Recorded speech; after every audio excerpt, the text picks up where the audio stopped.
Tenemos ahora una ponencia, la cara oculta del duelo perinatal. Va a hablar María Moreno, que es psicóloga perinatal, que viene desde Huelva, de la culpa. Adelante, María, preséntate. Bueno, entiendo que irá esto aquí, ¿no? Eso sí, es. ahí va. Hola, buenas tardes, una vez más os lo he dicho antes, pero daros las gracias. Está sonando otra vez con pito, ¿no? Sí. A ver. Hola. A ver, venga, dale. Hola, ahora. Ahora. No, igual. Bueno, yo soy María, psicóloga perinatal. Empecé a interesarme en sí por la psicología perinatal desde la carrera. Me parecía algo súper importante el cuidado de las mamás en el embarazo, después en la crianza. Y a medida que he ido creciendo a nivel profesional me he dado cuenta que también es muy necesario tanto en la búsqueda de embarazos como incluso en las preparaciones al parto a nivel psicológico y también sobre todo en el duelo perinatal, que también es un poco más en lo que estoy más, donde puedo tener más experiencia con las mamás con las que trabajo. Bueno, ¿por qué hablo de la culpa? Porque, os lo paso por aquí, porque la manera en la que yo tengo de trabajar con las mamás es a través del proceso MAR, que ahora os explico lo que es, ¿vale? Entonces os voy a explicar un poquito qué es el proceso MAR, en qué consiste y por qué para mí es súper importante trabajarlo con las mamás. Vamos a hablar sobre la culpa, que al final creo que ha sido todo lo que se ha ido recogiendo en este congreso, de la cantidad de culpa que sale en todas, y ya no solo muchas veces lo que sobre todo se ha recogido hoy, no solo también en la mamá o en la familia, sino también en el equipo profesional que también atiende a esta mamá o a estos papás. Y la importancia de poder sanar el duelo para poder transitar esa pérdida desde una parte totalmente diferente al sufrimiento. Así que empiezo.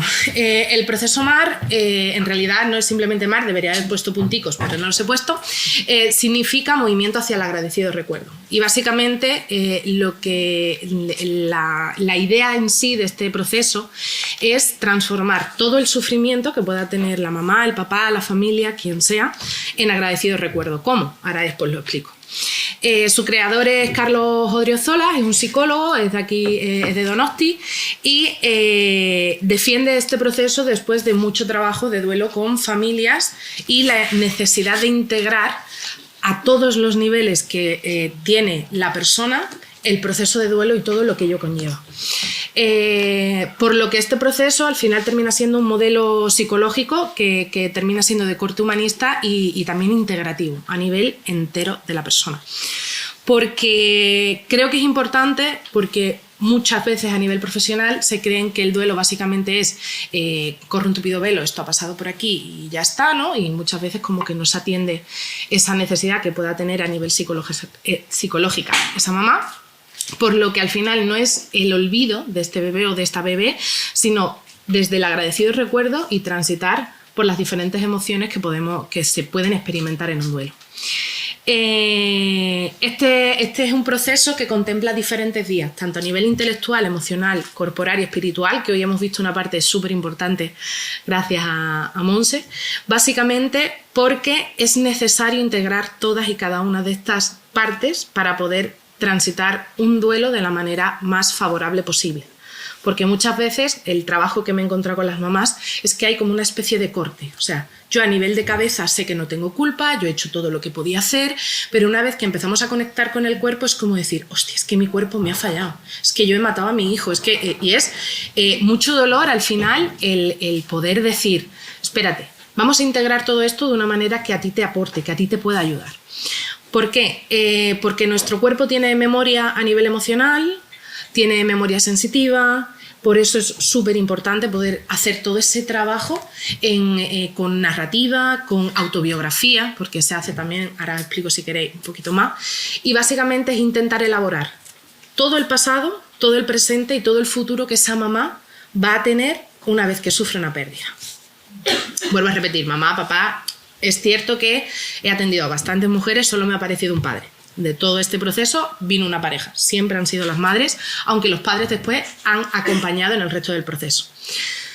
Cuando hablamos de duelo, tenemos todo el mundo en mente la fase de duelo que introdujo Kubler-Ross, que es negación, ira, negociación, depresión y aceptación, donde esa negación sería pues, un estado de shock, donde no acepto lo que ha sucedido, no soy capaz de integrar esta información. La ira sería esa parte de conexión con la frustración e impotencia con lo que ha sucedido.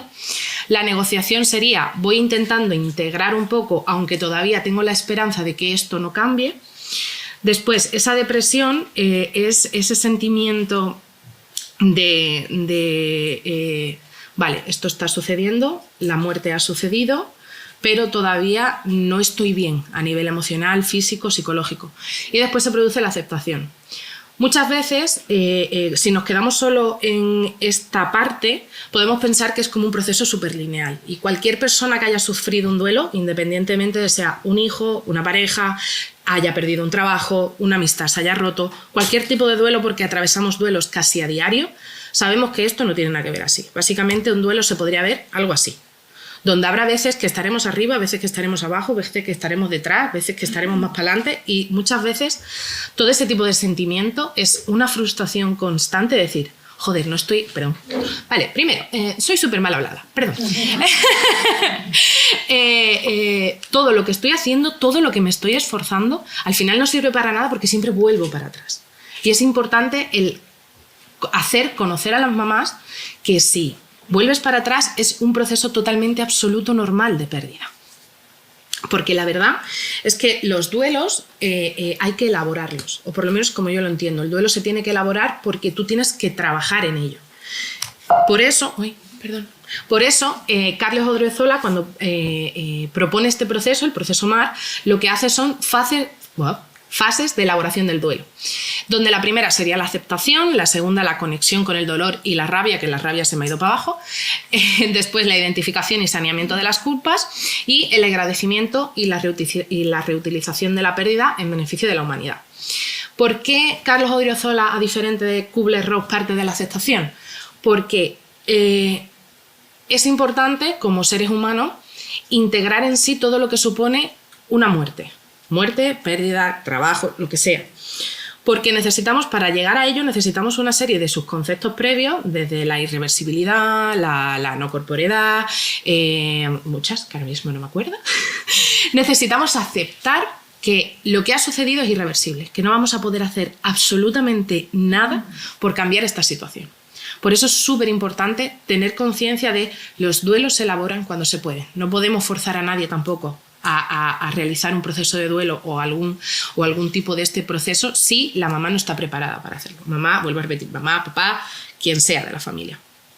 La conexión con el dolor y la rabia, este proceso lo trabaja a través de narración autobiográfica de cuéntame vuestra historia, desde que te quedaste embarazada hasta el día de hoy. Y muchas veces a las mamás les cuesta muchísimo, porque es volver a conectar con todas y cada una de las partes dolorosas de todo su proceso. Aquí no se explica muchísimo más, sino simplemente hace esta carta, la trabajamos en sesión y después se realiza un dibujo maravilloso en el que, en un folio de A3, en un lado está el pasado, y normalmente lo que suelen dibujar es mucha felicidad, un embarazo, una familia, todo muy bonito, y ahora dibuja tu presente y es todo como súper oscuro, donde hay muchísima tristeza y donde pocas veces he encontrado a mamás que sean capaces de dibujar algo de luz.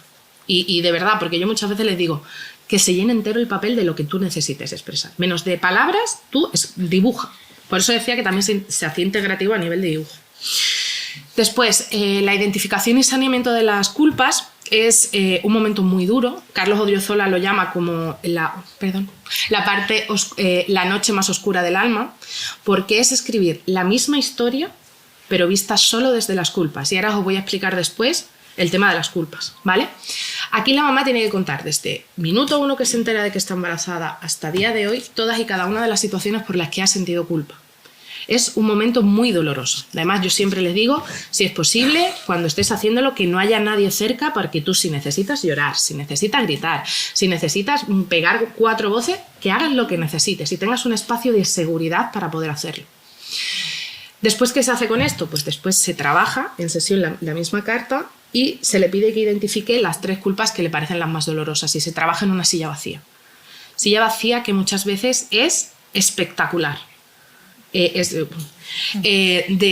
ver mamás que han llegado rotas a terminar el proceso, cuando está haciendo la silla vacía, enfrente se utiliza una almohada y una foto que trabaja a lo largo del proceso.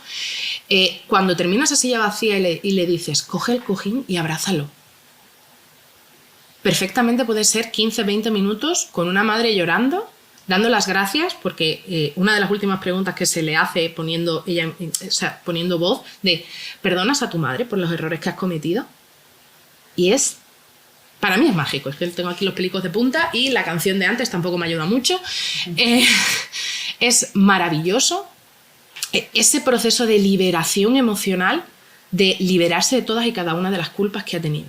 Con eso, ¿qué se hace después? Un ritual maravilloso. Se coge la carta de las culpas, se coge el dibujo del antes y del después, se queman, ve al sitio de la naturaleza que más te guste, el monte, la playa, el prado de vuestra familia, lo que sea. Y se hace un agujero en el suelo, se ponen esas cenizas, se vierte miel encima porque es el producto de la naturaleza más dulce que hay para poder endulzar ese recuerdo de ese bebé, y se lee una carta de agradecimiento que también se hace, que es maravillosa, donde se le explica un poco todo lo bonito que ha vivido gracias al paso de ese bebé por su vida. Se me ha olvidado una parte que justamente después de la silla vacía, se le deja un tiembecico, se hace una cosa que se llama el legado psicológico, que es hacer una especie de visualización guiada donde la mamá le presta la mano al bebé para que le escriba cosas sobre el futuro de esa mamá, sobre relaciones sexuales, que también lo hemos estado viendo en el congreso, sobre, oye, futuros hijos, la relación con papá, lo que sea. Y os prometo que son cosas súper bonitas, porque cuando llega la última parte, que es la parte del agradecimiento y la reutilización, se trabaja a modo de anclaje y positivo para poder recordar todo el proceso tan bonito que ha estado viviendo. Y en la reutilización de la pérdida tengo una mamá que estaba en Londres, y a raíz de ella perder su segundo embarazo, como que hablando con las compañeras, era de 50 mujeres que había en la empresa, casi 30 habían perdido todas algún embarazo, ya sea de primera gestación, o sea, el primer embarazo, en diferentes semanas de gestación. Y ella, por ejemplo, esto lo que lo utilizó fue vamos a hacer un grupo, vamos a quedar y nos vamos a tomar un café y vamos a hablar de nuestros bebés. Y dice que desde ese momento, tanto a nivel corporativo en la empresa, a nivel de unidad de trabajo, fue todo muchísimo mejor, porque había como una unión, una simbiosis, una sororidad que en otros momentos no había habido. Después, pienso realmente que la culpa es un gran anclaje al duelo, porque, al duelo y a todo, porque lo aprendemos desde pequeñas. Si pensamos que lo contrario al amor, todo el mundo diría el odio. No es el odio, es el miedo. Cuando somos pequeñitas, cuando crecemos, papá y mamá nos dicen, no hagas eso que me enfado. No, te tienes que comportar así porque las niñas no se enfadan. No, los niños no lloran. Entonces vamos quitándonos, como fuéramos diamante en bruto, cual Aladín, nos vamos quitando capitas importantes de nuestra vida para agradar a mamá, agradar a papá. Entonces nosotras nos conectamos a raíz del amor a través del miedo. Entonces ese miedo está súper asociado a la culpa. ¿Por qué? Porque está inmersa en todas y cada una de las relaciones que tengamos, ya sea con nuestros hijos, con nuestra pareja, con nuestra madre, nuestro padre, nuestros compañeros de trabajo o nuestro jefe. Básicamente, al vivir en una tradición judeocristiana, el mi culpa por mi gran culpa, lo llevamos en la cruz todos y cada uno de los días. Además, si no te sientes culpable por lo que estás haciendo, algo malo hay ahí también. O sea, es como culpabilizar de manera doble. Entonces, para mí es importante hacer esa definición de culpa insana y culpa sana. La culpa insana estaría muy relacionado con por haber hecho, no haber hecho, haber dicho, no haber dicho, algo que va en contra de tus expectativas, es decir, los demás. Es que cría cuervos que te sacarán los ojos. Le he pedido que me lleve hoy al médico y me ha dicho que no. Ten hijos para esto, ¿no? Y entonces es un mensaje que nos puede salir a todo el mundo en algún momento de la boca, pero que está súper relacionado con todo ese miedo y todo ese tipo de relación anclado al miedo, de decir, pues te voy a dejar de querer si no haces esto por mí. Entonces, ¿qué pasa? Que aquí hay un culpable y un culpógeno. Le estamos dando, entre comillas, el poder a otra persona para controlarnos, aunque creo que también podría quitar las comillas, ¿no? Y es que al final la culpa en esta, la culpa insana, es la consecuencia de haber entendido la incondicionalidad del amor. ¿Cómo se puede trabajar esto en terapia con diferentes personas? Pues básicamente trabajar de manera asertiva. Tú eres tú, yo soy yo, esas son tus necesidades y estas son las mías. No tenemos ni por qué coincidir ni tienen que ser las mismas. Te respeto, respétame.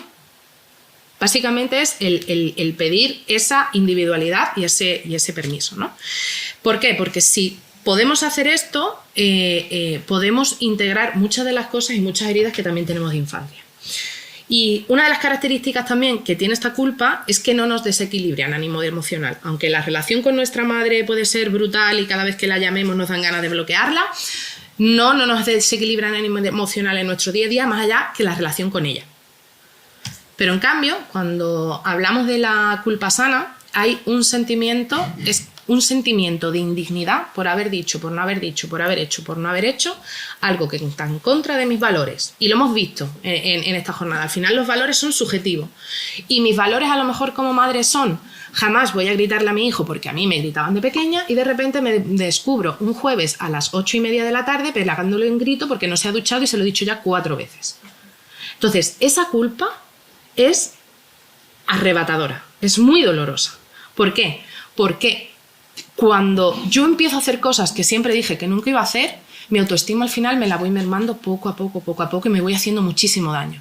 Entonces, la repercusión de esta culpa al final está en ansiedad, en miedos, en angustias, muchísima somatización, porque también es cierto que como no estamos acostumbradas a escuchar nuestro cuerpo, las somatizaciones aparecen para decir, para un poco y estate pendiente, ¿vale? Y esto es un poco lo que estábamos hablando también antes. La culpa, que lo decías tú, que la culpa al final puedo mirarla de dos maneras. O me quedo anclada o me hago responsable y hago algo con esto. Porque son mis valores, mis principios, mis ideas. Nadie se tiene que hacer cargo de esto. Entonces, para mí es importantísimo siempre empezar, cuando empiezo con las mamás, el preguntar qué ha sido lo que ha sucedido para que tú hayas levantado el teléfono o me hayas escrito un WhatsApp o me hayas contactado en redes para que empecemos la sesión. ¿Qué ha sido lo último que ha sucedido? Porque siempre hay un desencadenante que hace que todo pete, y literalmente peta. Vale, por así un poco resumen, ¿vale? En la clasificación de la teoría de la culpa estaría la culpa insana, que es ese miedo o rechazo por haber hecho, por no haber hecho, por haber dicho, por no haber dicho, lo que va en contra de tus expectativas. En cambio, la culpa sana es un sentimiento de indignidad que tenemos contra nosotras mismas por haber hecho, no haber hecho, haber dicho, no haber dicho, aquello que va en contra de mis principios. No sé cómo voy de tiempo, me estoy agobiando. 5 minutos. ¿Por qué es súper importante poder sanar un duelo? Porque el duelo tiene repercusión en el pasado, en el presente y en el futuro. Porque el duelo está íntimamente relacionado con el sufrimiento. Si yo no soy capaz de salir de esa espiral de culpa, voy a estar muy anclada en el sufrimiento. A mí me gusta mucho explicarlo, de decir, el sufrimiento está anclado al futuro que ya no será y al pasado que ya no es, y lo que hace es separarnos emocionalmente, físicamente, afectivamente y muchas veces incluso corporalmente de todas aquellas personas que están rodeándonos en relación al duelo. Porque también, que es una reflexión que también hemos llegado hoy, por ejemplo, en la comida hay muchas veces que un duelo perinatal destruye una familia, porque hay muchísima culpa. Y yo he encontrado los dos extremos, o familia totalmente rota o una familia que ha sacado una fuerza que ha sido brutal. Una de las cosas que también me he encontrado es que las mamás creen de verdad que todo lo que les está sucediendo a raíz de la pérdida de su bebé es la penitencia que tienen que pagar porque han perdido a su hijo. Por eso es la importancia de trabajar y sanar todas esas culpas. Vuelvo a decir otra vez, soy súper malhablada. Una pérdida perinatal es una putada, pero no podemos hacer absolutamente nada para cambiarla. Porque a nivel médico se habrán podido intentar todas, pero si al final se pierde, no podemos hacer absolutamente nada. Por eso, para mí, por lo menos, es súper importante poder realizar una salida sensata desde la humanización, desde la integridad de todo el cuerpo humano en sí, para también tomar conciencia de cuáles son mis limitaciones, cuáles son mis carencias y cuáles son mis miedos. Y también importante, intentar evitar el juicio conmigo misma y con los demás, que al final también es un poco la reutilización con el mundo, entender que el resto del mundo no tiene por qué entender como tú lo entiendes. Termino súper rápido. Básicamente, el pasar del sufrimiento al agradecido recuerdo, básicamente es pasar del miedo, de ese distanciamiento, de ese rencor, de ese sufrimiento, al amor, de ese acercamiento, de esa comprensión y de todo ese cariño que al final ha habido. Y me gustaría terminar con una frase que siempre se las digo a mis mamás cuando termina.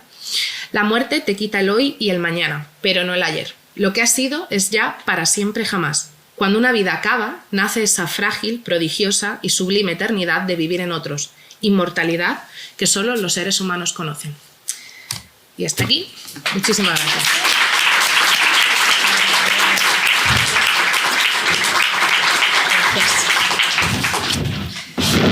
Cuidado, no te nos mates, María.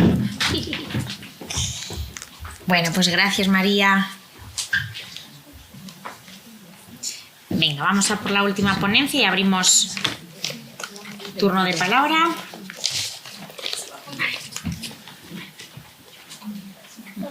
No sé si me ve bien.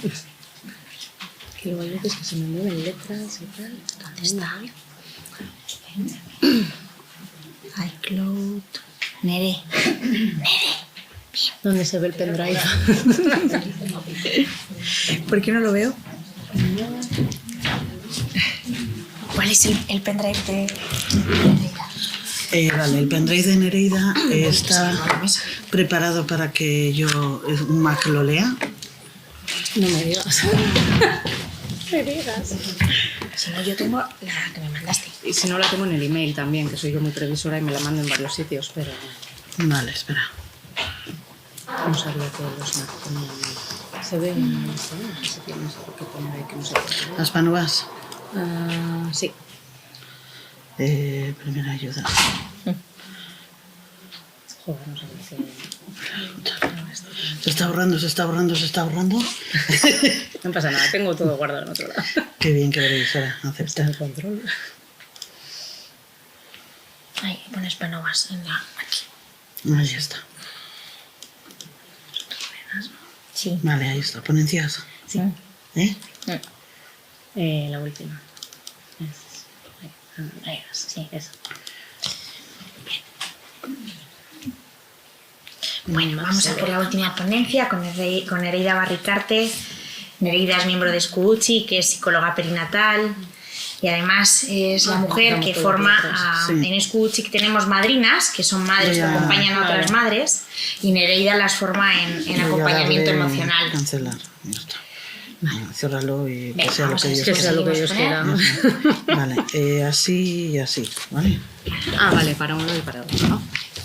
Hola, buenas tardes. Preséntate. Entonces, ¿quién empieza? Vale, sí, quietita. Hola, buenas tardes. Bueno, algunas caras os conozco, otras no. Por desgracia no he podido estar escuchando todas las ponencias y siendo la última, pues bueno, supongo que en alguna cosa igual me puedo repetir, así que disculpadme. Espero que se haga ya ameno, que entiendo que también venimos de 2 días potentes además, por lo que he estado un poco pendiente. Así que bueno, espero que también sea algo dinámico, ¿vale? Si en cualquier momento queréis intervenir, bueno, cualquier cosa, pues que no sea yo la que esté aquí dando la chapa solo, sino que podamos hablar un poco, ¿vale? Y compartir entre todas. Bueno, yo soy psicóloga perinatal, sobre todo soy madre, y eso es lo que soy y lo que me trae a este mundo. Soy madre de Laia, mi hija de 9 años, que nació con violencia obstétrica. Soy madre de Issei, ese bebé que nos dijeron que no tenía latido en la semana 12. Soy madre de Kai, que fue mi niño que falleció con casi 2 añitos de cáncer. Y soy madre de este bebé arcoíris que ahora nos trae locos, que se llama Usuri y tiene 15 meses ahora. Y por ello sí soy y estoy. Bueno, pues hoy quiero hablaros de, bueno, pues precisamente, ¿no? del duelo perinatal, de la violencia obstétrica y de cómo todo esto puede afectar a la salud mental. En primer lugar, vaya, empezamos. Vale. la muerte como tabú en nuestra sociedad. Esto me parece importante, ¿no? El saber cómo nos conectamos con la muerte. Porque, bueno, pues la muerte es algo que vamos a sufrir todas las personas, que nos va a tocar a todas las personas con nuestros seres queridos, pero cada vez estamos más separados de esto, ¿no? Antiguamente se hacía velatorios en casa, bueno, pues todas las personas, de hecho la foto que pongo aquí, ¿no? Es precisamente esto, esta obra se llama El velatorio, y es la muerte de un bebé, y ahí está todo el mundo, ¿no? Velando a ese bebé, y hay niños corriendo, ¿no? Y está la casa desbarajustada, bueno, pues es algo natural, ¿no? Entonces, esta es la primera pregunta que lanzo, ¿cómo nos conectamos con la muerte? Porque es difícil acompañar un duelo y es difícil ver una muerte, sobre todo si es de un bebé, ¿no? Bien sea intraútero, al poco de nacer, es difícil si nosotras mismas no nos conectamos con esto, ¿no? Y tenemos distancia y qué relación tenemos y qué pensamos de nuestra propia muerte. Me parece que esto es un debate interno que tendríamos que hacernos cuando estamos conectando con este tipo de pérdidas, ¿no? Y luego recordar que en toda muerte hay un duelo, que es la reacción normal, ¿no? ante la muerte o ante otras circunstancias, como decía María ahora, ¿no? Y que no es patológico. A priori es un proceso normal. Entonces, esto es algo que también voy a recalcar mucho, ¿no? En no patologizar lo que no es patológico. Bueno, ¿y qué es la...? Ay, perdonad. Ahora os pongo el vídeo. ¿Qué es la muerte perinatal, no? Pues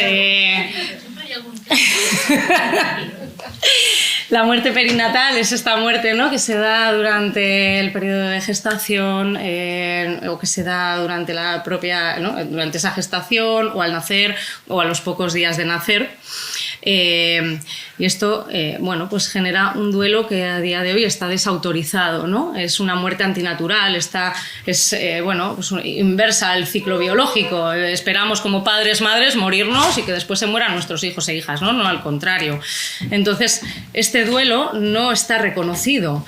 Y yo siempre defiendo que no reconocemos precisamente por lo que os decía en la diapositiva anterior, ¿no? Porque como no estamos conectadas con la muerte, nos cuesta mucho verlo en la otra persona, verlo en la de enfrente, ¿no? Y pensar que siendo madres, por ejemplo, que los hijos pueden morir, ¿no? Y entonces prefiero no tocar esta realidad y vamos a dejarla ahí en otro plano y venga, estate bien, que no pasa nada, que eres joven, que vas a tener otro, ¿no? Y esto no dice de la persona que ha tenido el fallecimiento, dice de la persona que tiene delante, ¿no? Que no está pudiendo conectar con ese dolor porque muchas veces nos embarga, ¿no? Y esto es lo que yo les traigo a mis pacientes en muchas ocasiones, cuando oyen estas frases y vienen con tanta rabia normal, ¿no? Que vengan con este enfado, yo esto es lo que les digo, es que no está hablando de ti, ni de tu bebé, ni de tu pérdida, está hablando de cómo esa persona conecta, ¿no?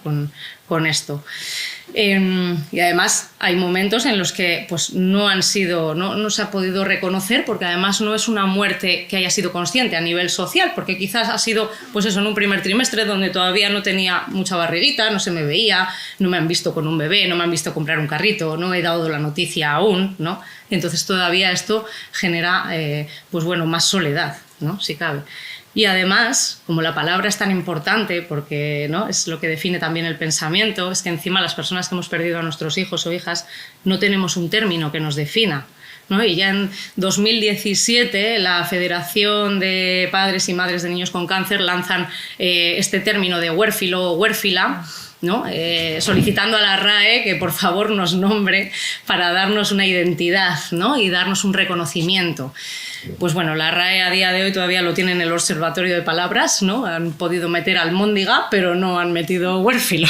Bueno, pues bueno, ahí estamos, ¿no? Y me llegaba el otro día también un artículo de cómo desde un término anglosajón se estaba barajando la palabra viloma, que debe ser una palabra en sánscrito, pues para también reconocer esta figura, ¿no? Entonces, no os asustéis que ahora viene el vídeo, lo vemos un momentito, ¿vale?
Y me parece maravilloso porque es de los pocos dibujos animados donde he visto esta escena, ¿no? No sabemos muy bien qué es, si es un duelo perinatal, si es una infertilidad, bueno, pero en cualquier caso, ¿no?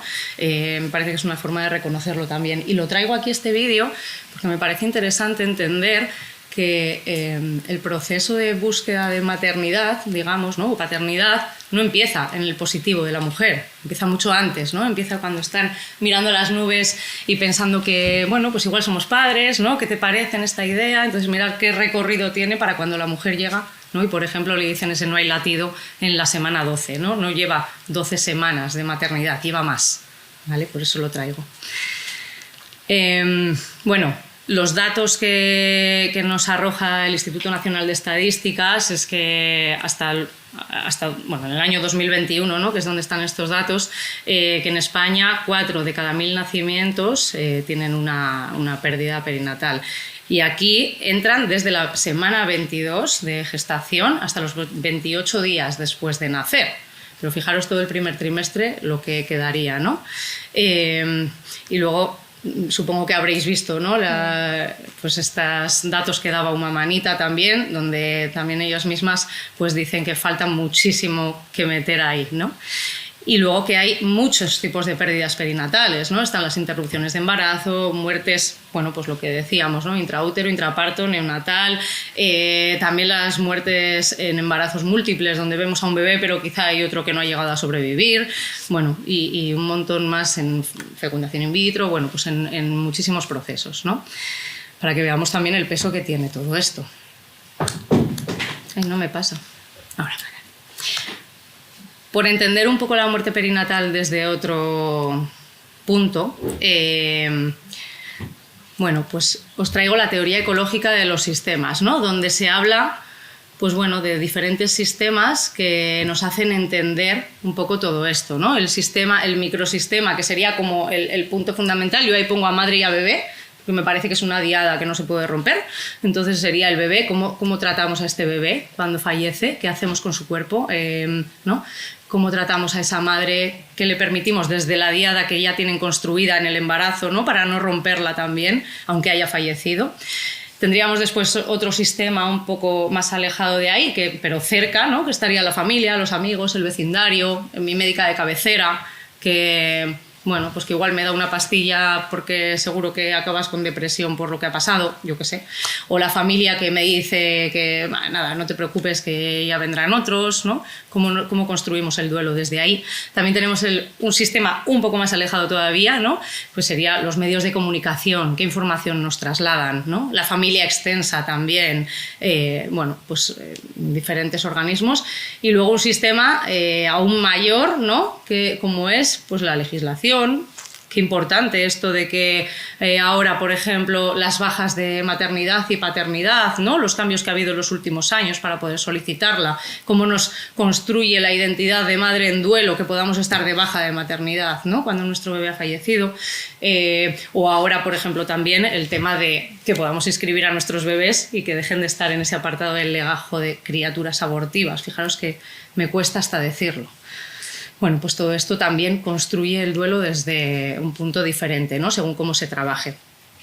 ¿Qué aspectos pueden beneficiar o cuáles pueden perjudicar? Pues bueno, tendríamos la historia de apegos, duelos previos, ¿no? O añadidos, que esto siempre dificulta los duelos, qué estilos de afrontamiento, qué recursos personales tiene la persona que está transitando ese duelo perinatal, la salud mental, luego pues en el entorno también los ajustes entre la pareja, que ya sabemos que la pareja también, cada uno, ¿no? Afronta el duelo de una manera diferente y a veces no llegan a encontrarse, y esto puede ser también motivo o de que se unan mucho o de que se separen. El apoyo social que pueda tener, el apoyo social es algo fundamental en el duelo, la comprensión familiar, a nivel más institucional, ¿no? O bueno, más bueno, pues los protocolos sanitarios, qué acompañamientos damos, la violencia obstétrica que existe, es una realidad y puede complicar muchísimo según qué duelos también. Ese silencio institucional, ¿no? O los avances que va habiendo, como lo que decíamos antes de las bajas, ¿no? Del registro de los bebés, el silencio ambiental, qué hacemos con el cuerpo de los bebés, los desterramos para analizar como si fuera la piedra que me han quitado del riñón, o se lo damos a la madre, ¿no? ¿Qué hacemos con esto? Los rituales súper importantes a nivel simbólico para poder transitar el duelo, ¿no? Bueno, con estos duelos, ¿qué hacemos? Yo parto de la base de que todos los duelos, duelo perinatal o cualquier otro tipo de duelo, son duelos normales. Ya está, ¿no? Por tanto, vamos a ser cautas a la hora de patologizar un duelo, porque igual esta patologización que hacemos del duelo no es otra cosa que asustarnos delante de un duelo que es normal pero que no podemos ver, porque nuestra propia capacidad de conectar con la muerte, de conectar con esa pérdida, nos asusta, ¿no? Por eso siempre os devuelvo el que nos miremos hacia adentro. Esta es la definición de el trastorno de duelo complejo persistente, que es en el DSM-5, en el diagnóstico, pues el manual de diagnóstico de salud mental, ¿no? Para entendernos. Y aquí no está ni siquiera dentro de los trastornos, está como afecciones que necesitan más estudio, ¿vale? En el CIE-11 sí que me consta que ya está como trastorno de duelo, no me acuerdo cómo lo llaman, pero aquí está como afecciones que necesitan más estudio, ¿no? Y lo que viene a decir más o menos el trastorno de duelo complejo persistente es pues, que se ha experimentado la muerte de alguien, ¿no? cercano, que desde esa muerte hay varios síntomas que perduran durante al menos 12 meses después de la pérdida, que al menos otros tantos síntomas pues tienen una presentación clínicamente significativa durante al menos los 12 meses y que esta alteración provoca malestar clínicamente significativo, ¿no? Y que es desproporcionada o inconsistente con las normas culturales, religiosas o apropiadas para su edad. Claro que el tema de la religión también se ha hablado y también hay que tenerlo en consideración, ¿no? Si hay personas que viven la muerte de otra manera, pues no vamos a patologizar tampoco lo que para su cultura pueda ser normal, por ejemplo, ¿no? Y además dice que como factores de riesgo está que fallezca un hijo o que el duelo sea de una madre, ¿vale? Lo tenemos ahí. ¿Con qué se hace el diagnóstico diferencial? Con trastorno de estrés postraumático, por ejemplo, ¿no? Y aquí la diferencia es que el trastorno de estrés postraumático normalmente conlleva pensamientos intrusivos del suceso traumático y evitación de esa experiencia, y en cambio en el duelo complejo persistente pues esos pensamientos suelen ser del fallecido, bien sean positivos o negativos, ¿no? Y no hay tanto una evitación experiencial, sino lo que hay más bien es una preocupación por la pérdida, la añoranza de ese fallecido, cómo estará en otro mundo si es que existe, ¿no? O si cree esa persona en estas cosas. Cuidado aquí, porque claro, si hay violencia obstétrica, puede ser que haya estrés postraumático, es algo muy posible. Y entonces, si no hacemos bien este diagnóstico diferencial, podemos confundirlo. En una pérdida perinatal con violencia obstétrica se puede confundir, ¿no? Con un duelo complejo persistente, por ejemplo. Trastornos depresivos, pues bueno, una cosa es estar con un ánimo deprimido general, ¿no? Y otra cosa es tenerlo centrado en la pérdida. Trastorno de ansiedad por separación, que esto es cuando nos despegamos un poco de nuestras figuras de apego, suele ser más, ¿no? para críos más pequeños igual, bueno, que también puede haberlo en mayores, ¿no? Pero... Y luego con un duelo normal, esto es lo que más me interesa, ¿no? Puede haber una pena normal con presencia de reacciones de dolor intensas o una pena mantenida tras 12 meses, ya veis que los 12 meses es lo que da como, ¿no? Lo que tiene un poco el peso, e interfiriendo con la capacidad de funcionamiento normal del doliente. Yo creo que esto es un poco, ¿no? Y con pinzas, porque lo de los 12 meses, claro, en el día 364 y en el día 366, pues bueno, vamos a valorar también. ¿Qué es lo que yo aquí rescataría un poco, ¿no? Pues es esto, la patologización de un duelo normal, que tengamos cuidado en hablar de un proceso normal, adaptativo y que se tiene que llevar como un duelo patológico. Y que tengamos cuidado sobre todo con estos temas de sobremedicalización, ¿no? De dar un antidepresivo a una mujer que está pasando un duelo normal, porque no le vamos a permitir transitar un duelo normal si le estamos medicando. Se necesita dolerse para que se pueda elaborar ese duelo. Y esto, por duro que resulte, ¿no? Desde fuera, ver a una persona a la que queremos, la que apreciamos, ¿no? Que se está doliendo, que está llorando, que está fatal, que está... Esto es nuestro. Esto no tenemos que ponerle la pastilla, porque entonces así lo único que vamos a hacer es prolongarle, porque no puede estar elaborando ese duelo si no conecta con el dolor, ¿no? Y bueno, pues temas como estos de la sedación en muerte perinatal y tal, pues todavía con mucho más motivo. Vale. Violencia obstétrica como factor de riesgo en trastornos mentales en muerte perinatal. A ver si se ve bien. Vale. Ahí está. Vale, factores de riesgo para que pueda haber un estrés postraumático, por ejemplo, en una muerte perinatal, pueden ser estos, ¿no?, que aparecen ahí: inesperado, inexplicable, falta de apoyo, ser la madre del fallecido, porque los padres parece que tienen menos riesgo de tener un estrés postraumático, que no haya cuerpo. Esto es importante también. Violencia, maltrato o desatención sanitaria. Factores para que se pueda complejizar un duelo o patologizar un duelo, pues podría ser una vulnerabilidad previa, una muerte violenta inesperada, que también puede unirse con la violencia, el maltrato, la desatención, ¿no? Muerte sin despedida, sin cuerpo, de nuevo ya veis que vuelve a estar el tema del cuerpo aquí. Pérdidas múltiples, soledad, falta de apoyo, que se vuelve a repetir también, ¿no? Entonces, como os pongo abajo, el 27% de las mujeres, según un estudio de Fernández en 2021, el 27% de las mujeres mostraban morbilidad psiquiátrica tras un aborto espontáneo. El 70% de las que sufrieron una pérdida perinatal percibían falta de apoyo emocional, que ya hemos visto arriba que puede ser esa falta de apoyo un factor de riesgo para un estrés postraumático o para complejizar un duelo, ¿no? Y veis, no sé si se ve muy bien ahí, pero bueno, las reacciones psicológicas tras un aborto, ¿no?, los que sin síntomas psicológicos son la mayoría. Depresión un 12%, duelo un 20% y depresión y duelo un 20%. Y de esas, ¿no?, de la otra mayoría, o sea, de la otra mitad que están pues con la depresión, el duelo y tal, me gustaría saber también cuántas son reales y cuántas son pues es un diagnóstico que quizá no sea acertado. Pero bueno, en cualquier caso, ya estamos viendo que hay, ¿no?, como pinceladas que podríamos hacer a priori, ¿no?, desde las profesionales sanitarias. ¿Hay algún chico? Desde las profesionales sanitarias que podríamos trabajar, ¿no?, para poder evitar al menos o intentar poner camino más fácil. Pues está el tema del cuerpo, ¿no?, ¿qué hacemos con los cuerpos de los bebés? ¿Nos los llevamos rápido para que no le vean porque nos da mucho miedo a nosotras que conecten, que vean a ese bebé que igual pueda tener, ¿no? O sea, desde Scuchi se hacen unos arrullos maravillosos para poder, ¿no? Y esto además... no recuerdo ahora mismo la referencia, pero en una de las formaciones que he hecho de duelo perinatal, ¿no?, se comentaba que simplemente ya el que la mujer, o sea, el que la matrona, por ejemplo, en este caso, venga con el bebé fallecido en brazos, ya esto es un factor protector para el duelo, ¿no? Entonces, esto es una cosa que podemos hacer, ¿no? La violencia, el maltrato, atender, apoyar. Y luego en otra de las formaciones también hablaba Ivone Olza, que supongo que muchas de vosotras os sonará, la conoceréis, ¿no? Y decía... Es muy sencillo, cuando nos venga una mujer y tengamos que atenderla, vamos a atenderla como si hubiera sido siempre, ¿no?, como si hubiera sido una niña violada. Ya está. Si le prestamos esa atención a todas las mujeres que pasan por nuestras manos, estaremos prestando una atención de calidad, seguro. Y nos cuidaremos muy mucho de, además, si vienen con un trauma previo, no retraumatizar o complejizar mucho más, ¿no? ¿Qué podemos hacer entonces? Pues un acompañamiento adecuado como prevención de trauma, ¿no? Esto para mí es fundamental.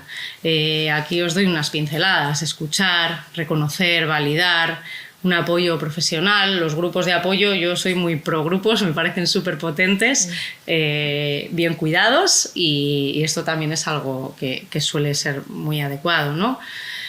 Tacto que no tiene que ser tocar si no quieres, ¿no? Pero bueno, pues una caricia, figuradamente o físicamente, la comunicación no verbal, súper importante.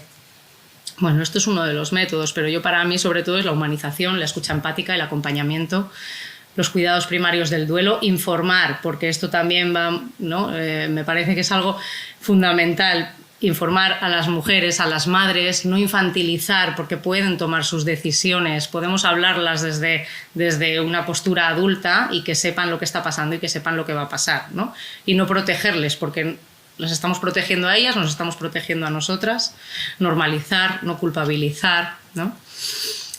Pues esto supongo que como ya sabremos, ¿no?, cómo comunicar una noticia de pérdida, buscar un entorno tranquilo, privado, sin interrupciones, con la mujer acompañada, que por desgracia el COVID esto nos ha traído auténticas,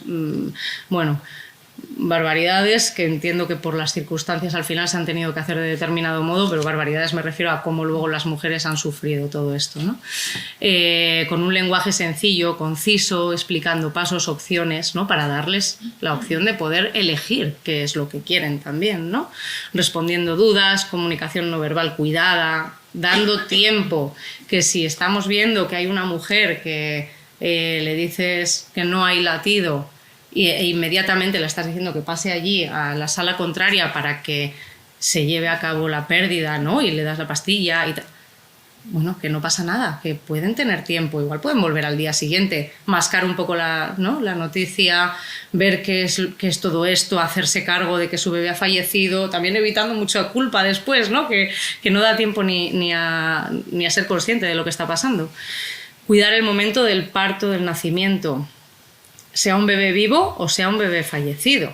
Esto hay que cuidarlo con un mimo espectacular, siempre, ¿no? Siempre.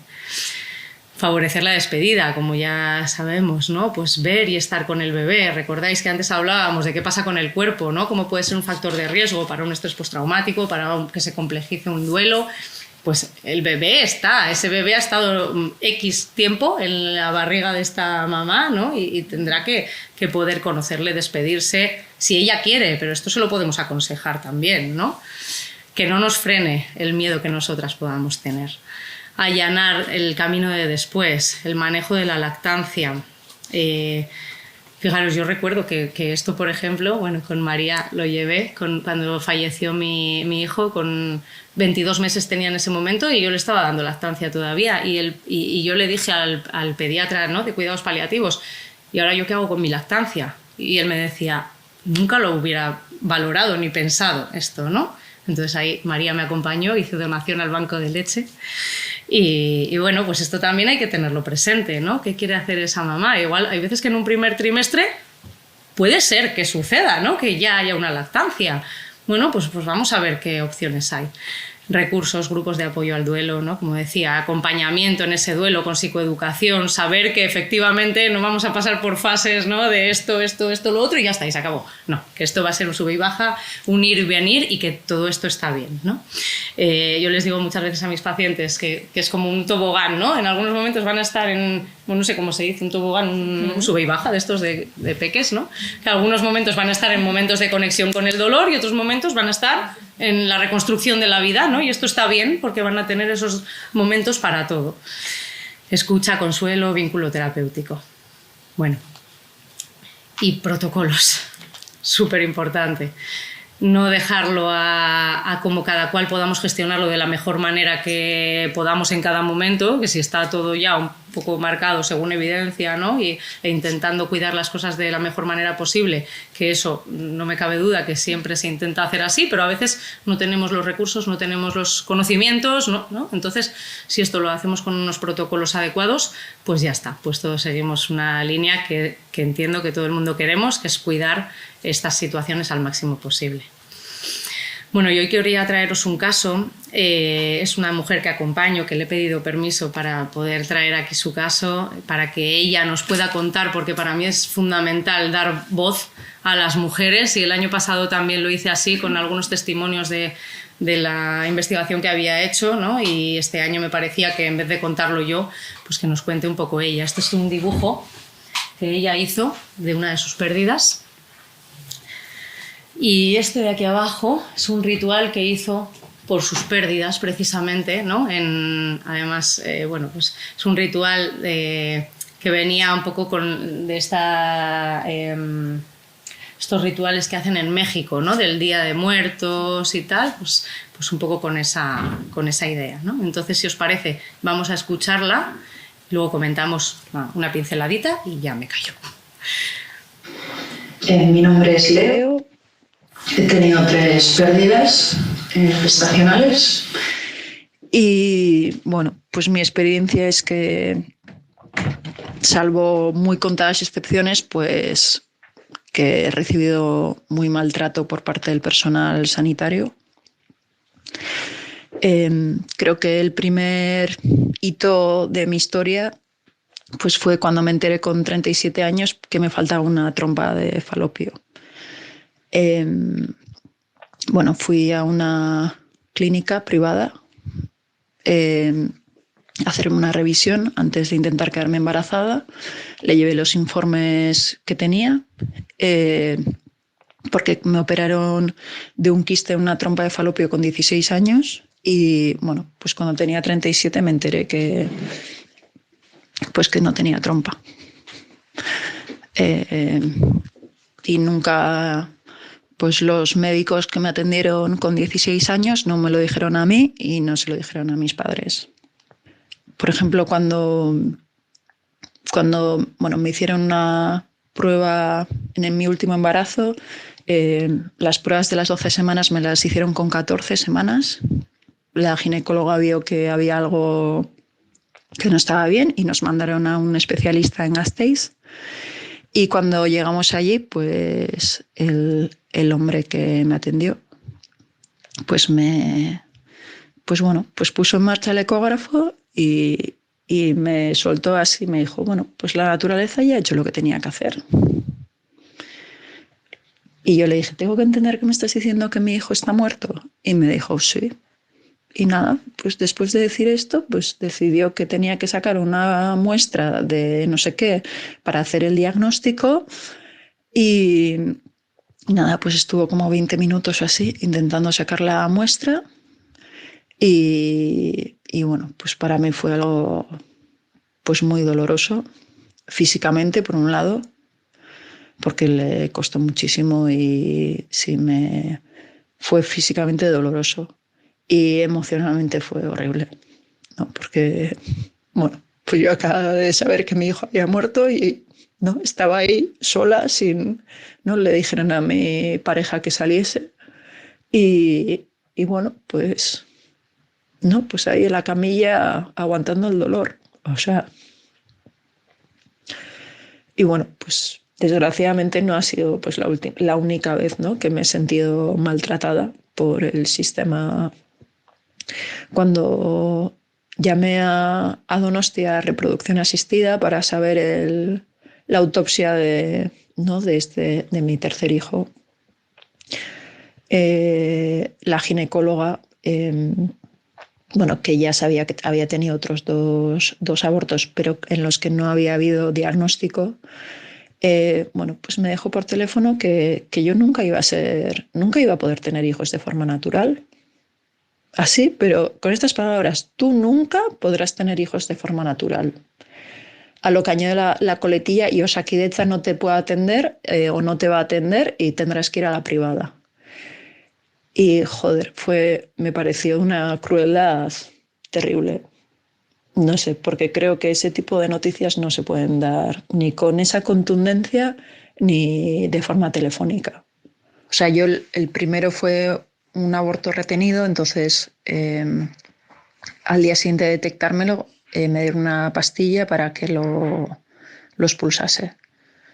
Y para mí fue demasiado rápido todo. Fue como, hoy creo que estoy embarazada y 12 horas más tarde estoy pariendo a mi niño o niña. Y para mí el manejo expectante fue como un proceso para ir aceptando lo que había pasado. Eso por una parte. Y luego el parir de forma natural me devolvió la confianza en mi cuerpo. Para mí fue importante, muy importante eso. Y bueno, sí que ha sido, o sea, yo he echado de menos más información, más respeto a nuestras decisiones, un trato más humano. Sí, me he sentido como muchas veces tratada como si fuese una niña, como si no tuviese criterio, muy como no culpabilizada. O sea, me gustaría que el personal sanitario tuviese más humildad y más humanidad y y dijese, no lo sabemos, o no podemos ayudarte en esto, o necesitas un tiempo, o lo siento, o no sé, cosas así. Entonces, no sé, creo que está relacionado con la sociedad, ¿no? Que es como, no, hoy se muere mi padre, le lloro 2 días y el tercero estoy volviendo a trabajar, ¿no? Que no queremos darle tiempo a, pues a los, ¿no? A mirar la muerte y a, ¿no? O sea, pasarla por el cuerpo. Pues esta mujer es un regalo de mujer. Para mí es un regalo trabajar con ella, desde luego acompañarla. Ya veis que el primer hito de violencia obstétrica es que le extirpan una trompa con 16 años y no lo saben. O sea, esto me parece la bomba. Bueno, pues tiene infertilidad sin causa aparente, numerosas pérdidas en su familia, donde no se habla de esto, hay un tabú absoluto a hablar de estas pérdidas y luego ella empieza a investigar y se da cuenta que hay un montón de pérdidas de las que nunca se han hablado. Enfado contra el personal sanitario, como habéis podido escuchar, que es una de las cosas que estamos y seguimos trabajando. Ella ha hecho una reclamación por este trato que oíais, ¿no? Le estaba tomando la muestra, la primera vez que me lo contaba. Decía, es que me dolía y yo le decía, para, por favor, para. Y él no paraba. Bueno, pues esta reclamación está puesta, ha tenido una respuesta que a ella la ha reconfortado muchísimo y la ha ayudado a continuar. Tenía un bloqueo absoluto con poner un nombre a su tercer bebé, porque fue una pérdida tan importante para ella que, bueno, ahora ya les ha podido nombrar, ha podido, ¿no?, imaginarse qué sexo tenían. Para mí esto es algo que es síntoma de avance también. Todos esos rituales de despedida, ¿no?, que ha ido haciendo y que le generan tanta paz, que van ayudándole a asumir los duelos. Y luego, bueno, pues que ella a nivel de recursos personales, de afrontamiento, ¿no?, el insight que tiene, la capacidad de introspección, de analizar, de hacer terapia personal, hace grupal también. Es una mujer que se lo trabaja muchísimo y la verdad es que es un gusto. Y ella, bueno, pues también quería aportar su caso y a mí me parece que a las mujeres hay que darles voz y hay que escucharlas para poder entender dónde estamos y hacia dónde queremos llegar, sobre todo eso. Así que, bueno, muchísimas gracias.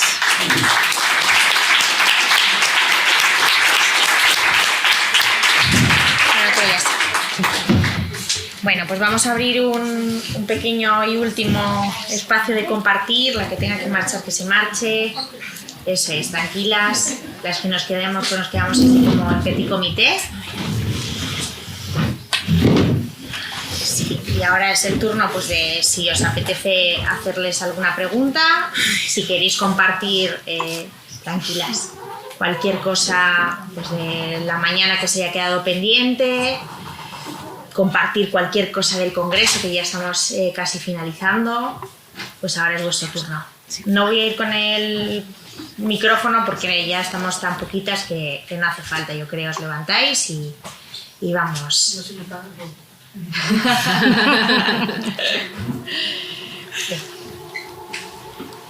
Yo quería preguntar por la importancia... Dinos cómo te llamas. ¿Cómo te llamas? Me llamo María Pilar, soy matrona de astronomía y mi pregunta o mi conocimiento es si el padre en toda esta terapia del duelo, ¿qué papel tiene? Porque no he oído hablar del padre más que creo que aquí, bueno, tampoco he venido todos los días. ¿Qué papel hace el padre? Mira, a mí cuando empiezo a trabajar con las mamás, a mí me gusta mucho explicarle que la familia es un sistema. Y la mejor manera de explicarle el sistema es con un barquito. De los típicos estos del Amazonas, ¿vale? Los cayuquitos estos que son súper finitos. Y cada persona de la familia está situada en una parte del barco. Cuando hay un sufrimiento porque ha sucedido una pérdida, una de las partes se va totalmente a la tristeza. Y hay un momento en el que las dos partes están en la tristeza, pero si durante mucho tiempo se mantiene eso, el barco va a pique. Normalmente lo que suele hacer la pareja es que se va al otro lado para intentar compensar el barco. Y es cierto que la carga que tiene el padre o la madre no gestante en ese momento es brutal, porque tiene que intentar mantener el día a día con una pareja que o puede estar totalmente en un estado de shock o puede estar totalmente desconectada de la vida. Uno de los casos más duros que he tenido ha sido una mamá que sucede la pérdida en el parto, donde la mamá llegó a estar 2 semanas en cama sin salir. Se meaba, se cagaba encima, todo. Y la pareja era el que con todo el amor y el cariño del mundo era la que lo estaba tirando. una vez después de realizar el proceso MAR con esta mamá y hacer muchísimo trabajo también con ella, ahora es cuando está cayendo el padre. ¿Por qué? Porque ahora el barco vuelve a estar nivelado. Ahora ya siente que su pareja está sostenida y ahora él cae.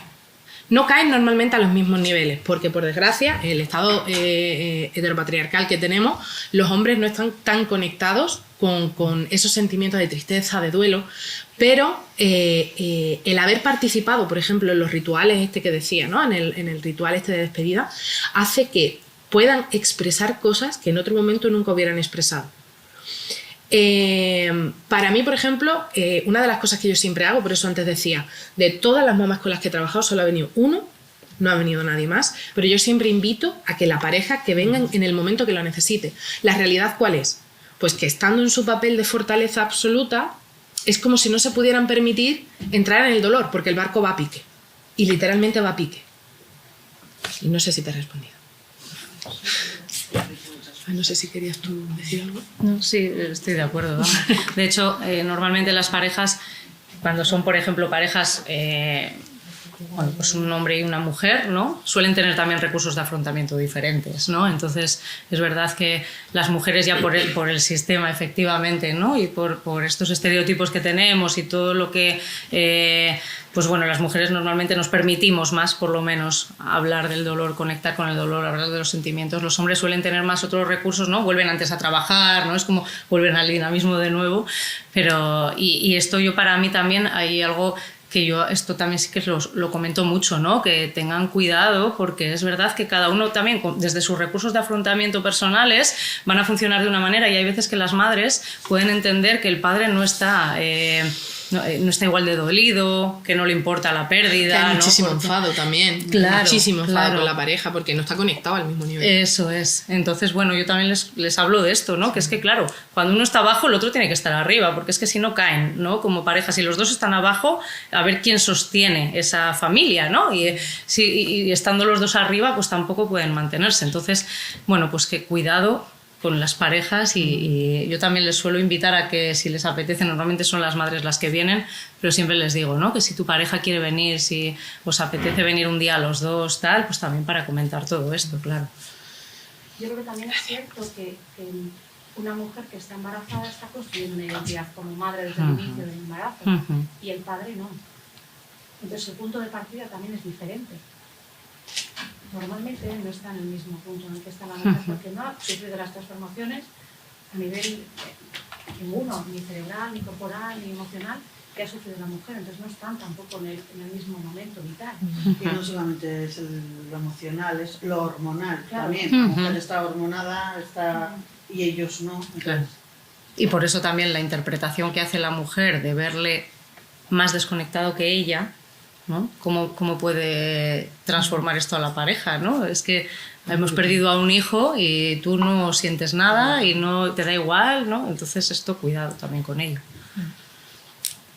Bueno, yo he visto a veces lo contrario, ¿eh? He visto madres, bueno, en Natal, por ejemplo, he visto madres como sosteniendo esa familia, porque los padres estaban absolutamente completamente También, claro. Y era la madre la que parecía que no sufría tanto como él, ¿no? Era la que estaba ahí manteniendo el tipo. Me llama la atención. Yo creo que es un poco lo que decís, ¿no? Que uno de ellos tiene que sostener aquello. Entonces, pues ahí o sea, que a veces sí, a ver, lo normal es que pase, claro, no lo normal, lo más habitual es que sea la madre la que tiene que ser sostenida al principio por la pareja, es lo más habitual. Esto no quiere decir que no haya hombres súper conectados con el dolor, con las emociones, la presión.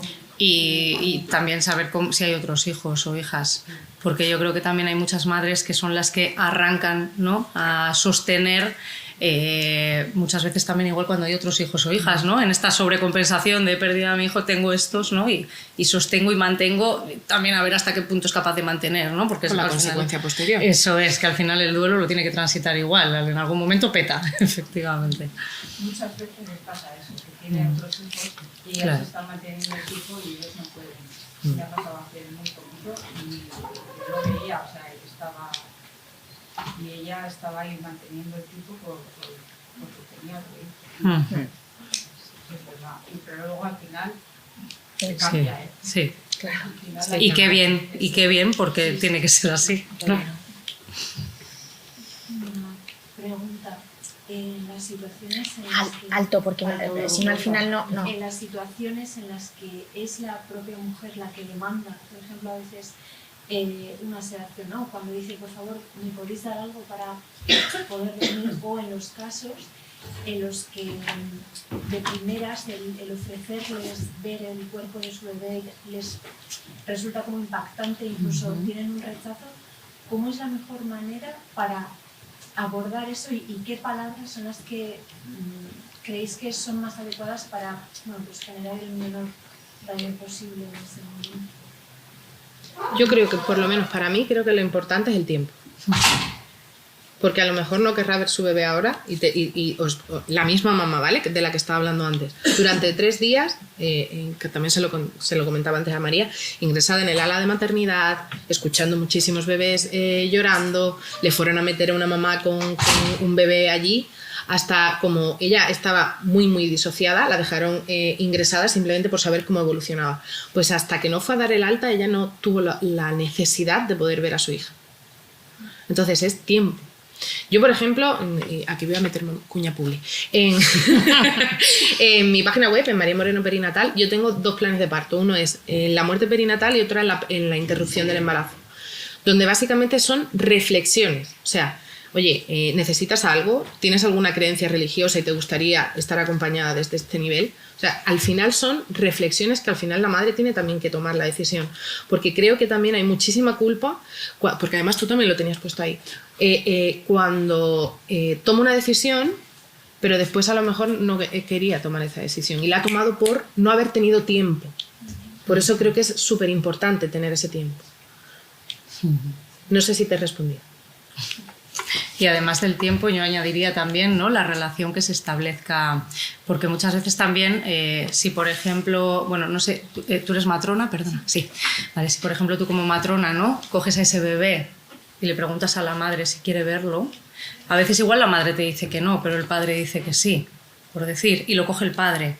Y en todo ese, ¿no?, idas y venidas, la madre está percibiendo otra cosa, no está percibiendo que esto es algo malo, que me voy a quedar traumatizada, ¿no?, que es como el miedo que tienen, yo creo, ¿no?, de voy a ver a mi bebé muerto, me voy a quedar traumatizada con esto, luego esto me va a acompañar, voy a tener pesadillas, ¿no?, cómo va a estar, cómo va...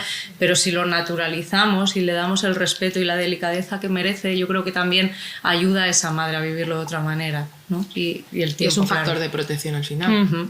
Y luego también las madres, lo que siempre echamos de menos es lo que no se nos ofreció, no lo que sí se nos ofreció y dijimos que no. Entonces, tu labor tiene que ser ofrecerlo, animarle a hacerlo sin presionar, pero... Tampoco me refiero, perdona, a ese balance a veces en no quiero presionarles, pero tampoco quiero... ¿Pero eso es tuyo o es de la familia? ¿Impresionarles? No, la sensación de presión. Ya. Porque tú a lo mejor lo que estás haciendo es ofrecerle alternativas y para ti es estar presionándoles, cuando a lo mejor lo que te estás haciendo es que se paren y piensen lo que sí quieren hacer o no quieren hacer. Y luego que en un estado de shock, ¿no?, también es difícil tomar decisiones, por eso el tiempo es tan importante, ¿no?, que más da que sea ahora o dentro de 3 horas, ¿no? Pues... Pero a veces necesita más tiempo. Sí, Porque sí.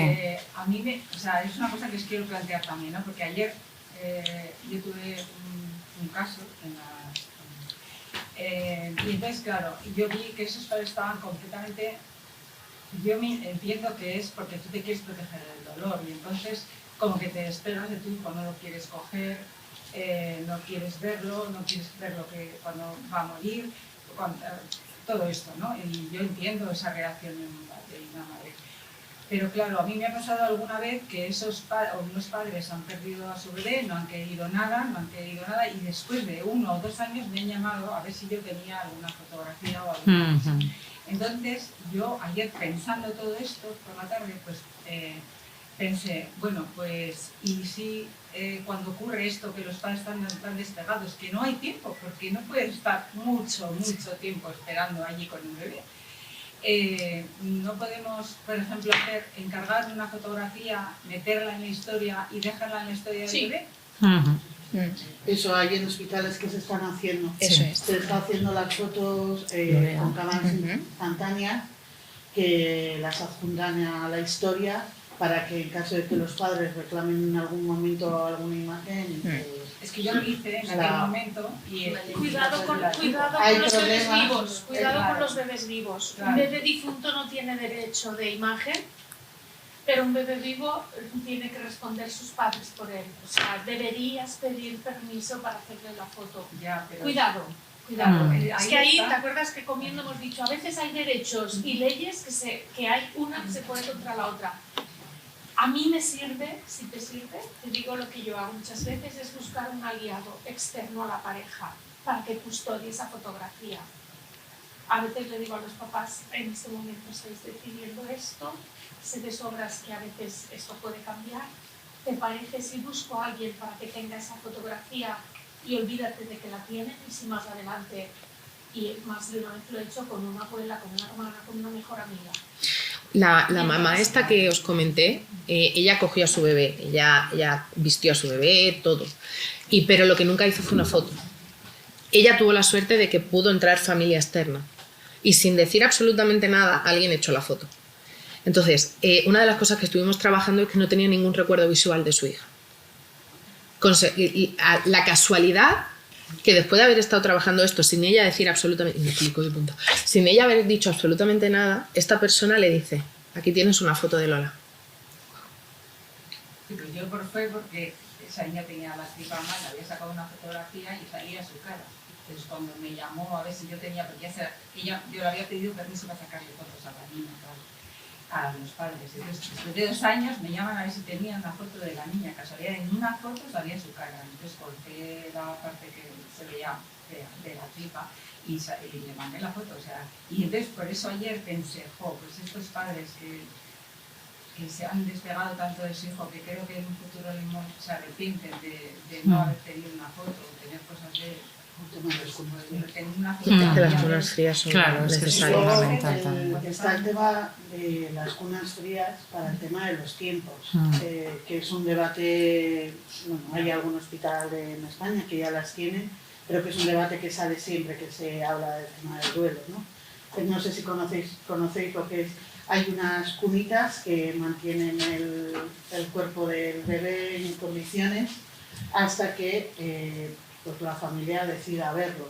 En la asociación nos ha pasado, por ejemplo, que un hermano no llegó a conocer a su hermana porque venía de lejos y para cuando llegaba eso con una cuna fría, pues se habría podido solventar. Pues generar el bebé. Un día, 2 días, ¿cómo empezamos con el tiempo? ¿Cuánto es mucho tiempo? ¿Cuánto es poco tiempo? ¿Cuánto? Pues no, igual que con cualquier difunto. Claro. ¿Cuánto tiempo se tienen a los abuelos y a los padres en el tanatorio? No, Claro. Con cualquier difunto. para mí no es una pregunta, Monse, pero... ¿Y cuánto tiempo se les tenía en casa velándoles? ¿No? Que no había las condiciones de un tanatorio. Eso, efectivamente.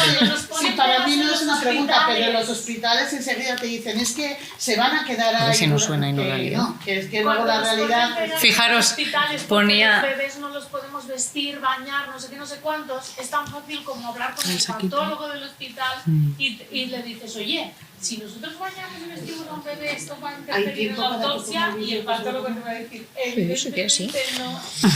Pues por lo tanto hay que poder hacer todo lo ponía esta imagen de la orca, no sé si recordáis, a mí la de Talicua era, ¿no? Que cómo iba con su bebé fallecido y toda su, ¿no?, tribu de orcas alrededor durante días hasta que al fin pudo desprenderse del cuerpo, ¿no? ¿Cuánto es mucho? ¿Cuánto es poco?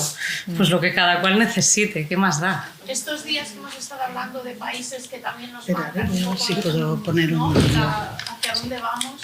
Hay países donde la cuna fría, que es como una especie de capacito, que se puede enchufar en la batería, pero si no se puede quitar la batería y queda solo el capacito.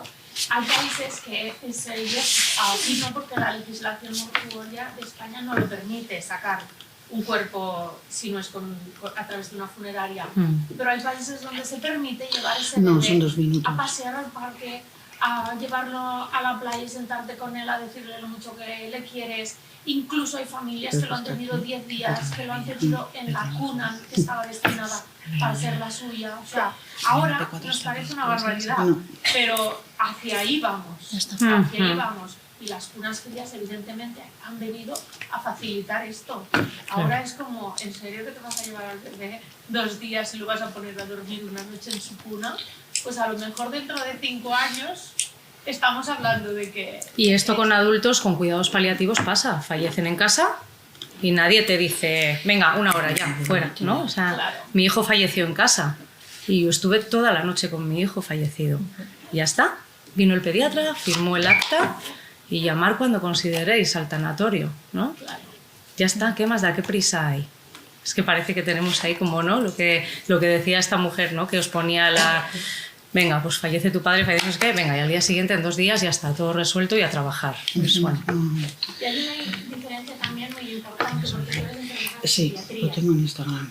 Y no es lo mismo los bebés que mueren en la unidad de pediatría que las perdidas que estacionan intraútero. Porque los bebés, los papás vuestros, todos tienen fotos de sus hijos. No hay ningún papá que tenga a su hijo ingresado en la incubadora y no le haga fotos. Normalmente. Pero son una parte infinitesimal. Sin embargo, con las pérdidas estacionales es totalmente diferente. Ahí hay un matiz muy importante. Y si los papás de unos bebés hacen todo de forma normal, igual que en el paritorio, en el posparto, ¿cuántos papás se hacen fotos? Y selfies, ¿cuántos? Tranquilamente todos. No, pero a veces cuando Todo lo que me da igual, no pasa nada. Si me quiere robar alguien, mira, lo pongo más grande.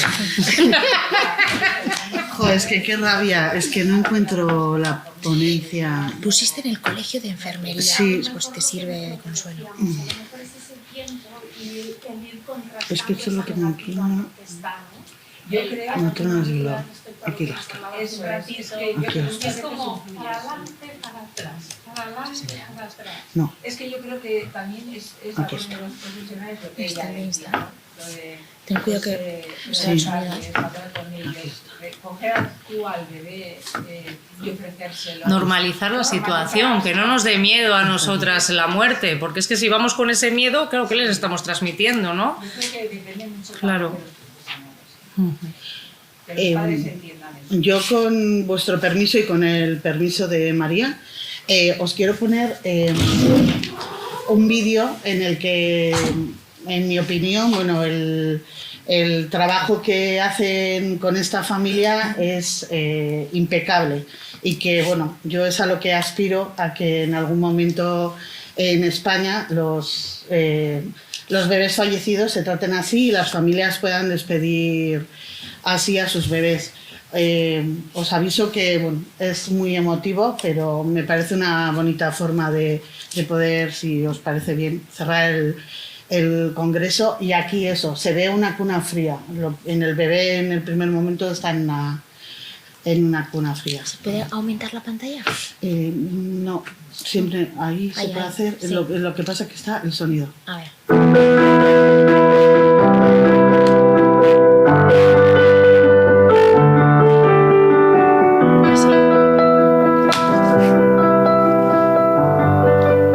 Perdona, ¿eh?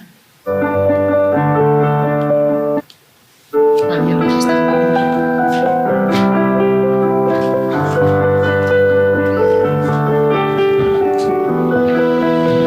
Sí, sí, tranquilo.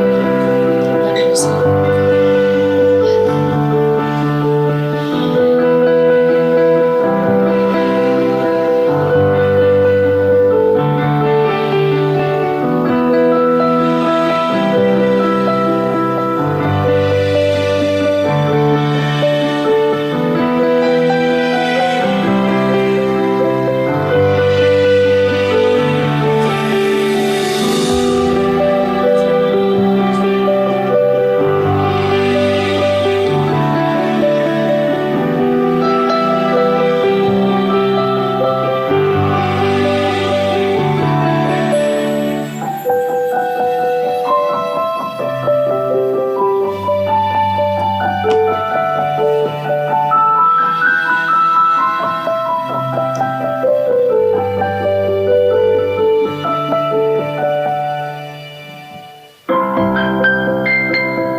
Voor een ander heb je misschien niet eens bestaan, maar voor mij ben je de aarde, de zon en de maan.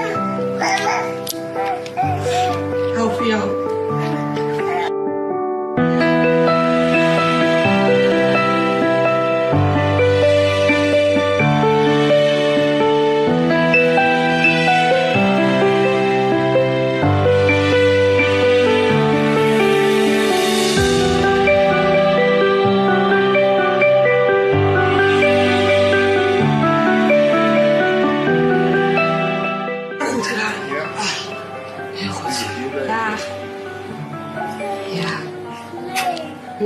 Zo.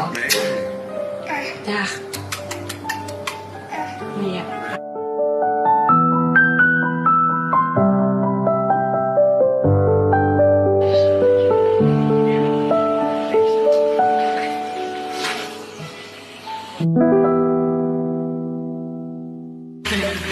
Hoi, broertje.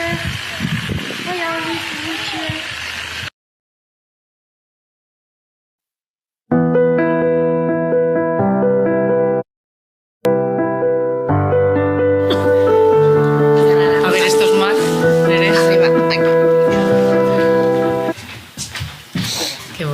Este vídeo, ¿no? de cómo nos gusta cómo nos gustaría, ¿no? Que en un futuro lleguemos a esto, a respetar los duelos, a respetar las decisiones de cada familia.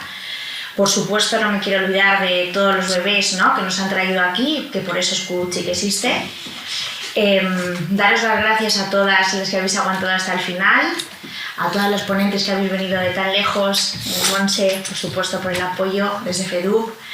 Y que continuamos, eso es un seguir trabajando, que cualquier cosa nos tenéis, sabéis nuestra dirección, contacto con cada ponente lo podéis solicitar, cualquier duda que haya quedado, que queréis compartir, nos la podéis hacer llegar y que ya os dejamos libres, que gracias, eskerrik asko.